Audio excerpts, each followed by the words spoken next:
Pendant que les Ouïsa sont en train de mettre une pression insupportable sur les États européens afin de redoubler les sanctions contre la Russie, les sanctions anti-russes, de multiplier les sanctions contre la Russie, eux-mêmes n'arrivent pas à imposer des sanctions contre des pétroliers russes. La raison va vous surprendre. Ils ont mis à sac Nord Stream 2. Vous connaissez la raison. C'était pour que les Européens n'achètent pas, n'utilisent pas le pétrole russe.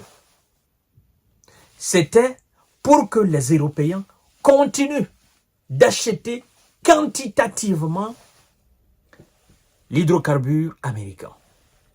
Mais c'est trop cher. Ça coûte énormément cher. Et le transport, ça coûte cher. Ils ont essayé, depuis le début des événements, en Ukraine. Ils ont compris que ce n'était pas une bonne affaire. Et les Européens ont continué de consommer le gaz russe, le pétrole russe. Comment? À travers la Turquie, à travers l'Inde, à travers la Chine. Les prix ont triplé. Et la population est dans une situation qu'on ne peut pas décrire. Les gens ont compris. Les gens ont compris la politique américaine. La population a compris. Mais l'élite n'a pas encore compris.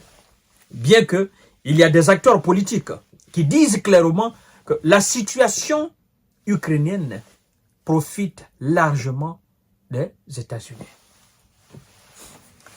C'est pourquoi, lorsque vous décidez de vous allier aux États-Unis, d'être des alignés ou des alliés des États-Unis, réfléchissez 1000 fois avant de le faire.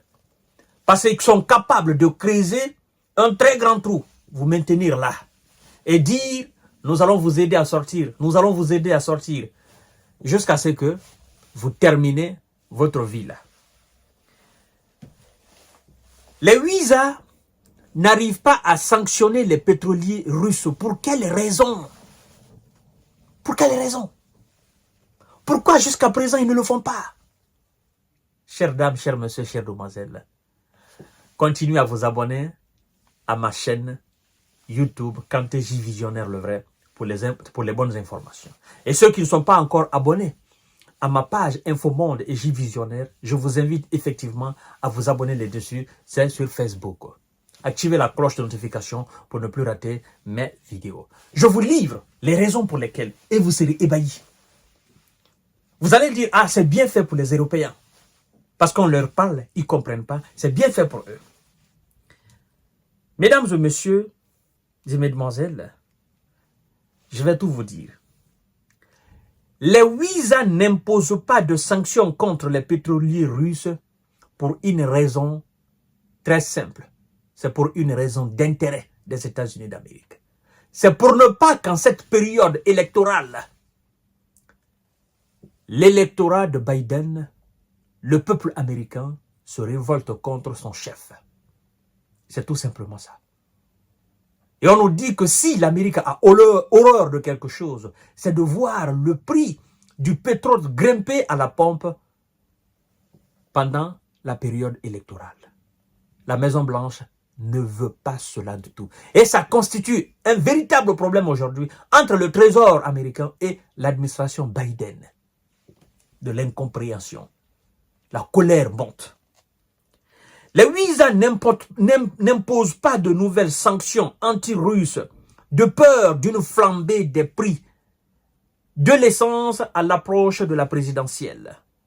Qui est-ce qui fait cette révélation? C'est le New York Times. Vous connaissez ce média américain.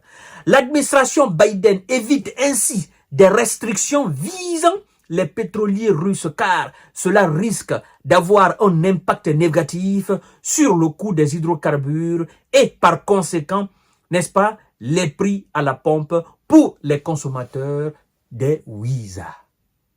L'administration Biden évite surtout cela parce que vous savez, ça risque de tourner très mal pour cette administration.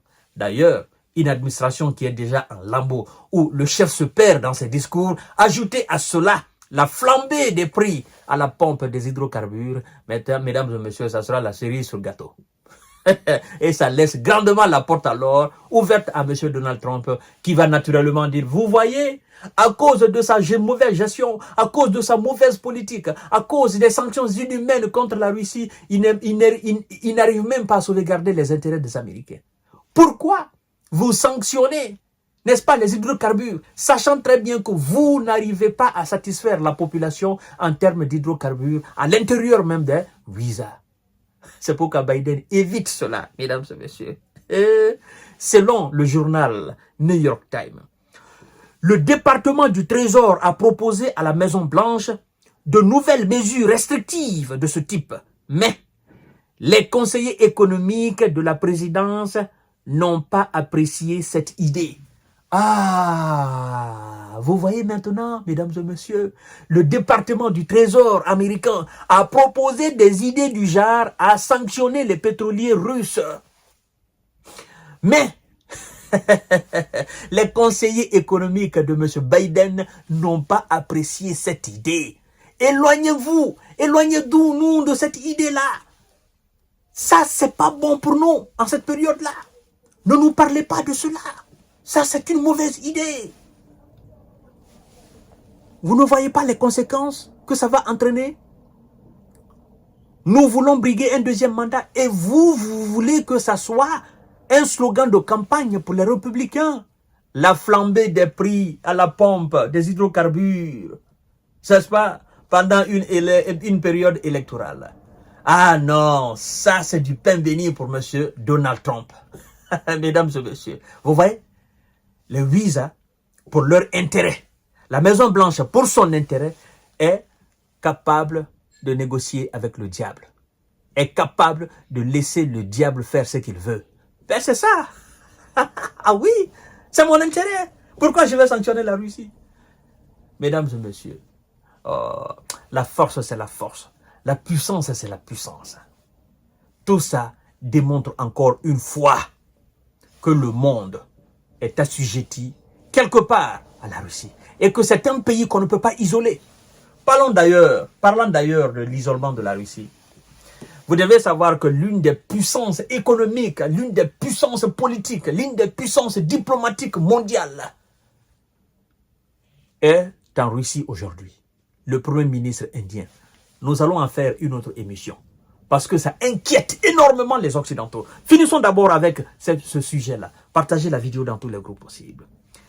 Oui, selon le journal New York Times, le département du Trésor a proposé à la Maison-Blanche de nouvelles mesures restrictives de ce type. Mais les conseillers économiques de la présidence n'ont pas apprécié cette idée. Mesdames et messieurs, le média va plus loin pour dire, en plus, le Trésor n'arrive pas à obtenir de l'administration présidentielle Biden ni une décision définitive, ni une explication concernant les raisons pour lesquelles ce dossier a été suspendu.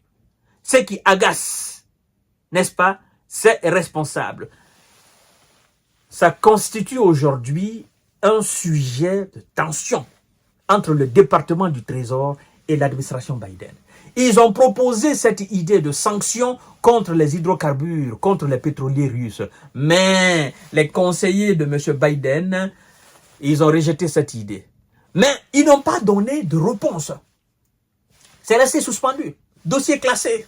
On passe à autre chose. Vous voulez nous créer des problèmes. Mais vous ne voyez pas. Vous ne voyez pas que nous sommes en difficulté. Vous voulez qu'on ajoute davantage. On dit on ne veut pas utiliser, n'est-ce pas, le nucléaire, l'uranium en Russie, de la Russie. On dit on ne veut pas sanctions, on veut pas les engrais. On dit on ne veut pas ceci. Mais le pétrole, nous avons des millions de véhicules ici. Nous avons des millions de consommateurs. Vous voulez que nous perdons cette élection-là? Vous voulez qu'on augmente les prix des hydrocarbures à la pompe? Ils ont classé ce dossier. Et ça agace les responsables du département du Trésor. Mesdames et messieurs, les Européens, vous êtes avertis. C'est vous, on vous incite à sanctionner la Russie. Ça va se savoir, chères dames, chers messieurs, chères demoiselles. Partagez la vidéo dans tous les groupes possibles. À tout à l'heure pour notre série d'informations de décortiquage. La vérité va sortir. C'est clair et net.